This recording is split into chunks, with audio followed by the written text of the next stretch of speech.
How many of you have been in a car accident? Remember, I had my bad one in '94 at Pima Road and Chaparral, trying to go through the light. Guy in the left-hand lane drove right into me. Next thing I knew, about 3 hours later, as I was at Scottsdale Osborne, waking up, wondering what hit me. Many of us have been in car accidents. The devil is wanting us to get in the big one.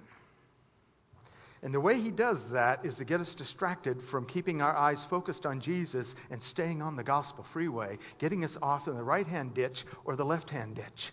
Because he knows if he can get us into the ditch, it can cause injury, sometimes fatalities. You can lose your life if you don't know where you're going. And I would like to suggest this morning our spiritual walk parallels on the highway two deep ditches, one on the left and one on the right. And those two ditches can be hazardous to your spiritual health.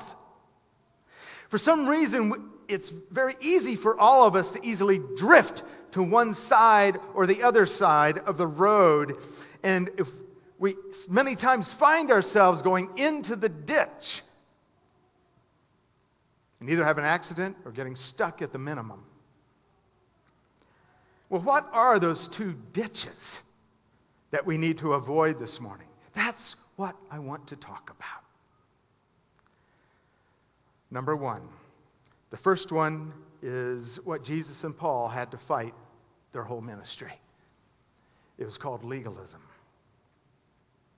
The other is just the opposite, which the Apostle James had to fight in James chapter 4 and throughout his book and his life, the opposite one, which I would call the anything goes lifestyle. Anything goes. You can be a Christian, you're saved by the blood of Christ and the grace of God, so you can go out and live like the devil if you want to. Two extremes, a right and a left ditch.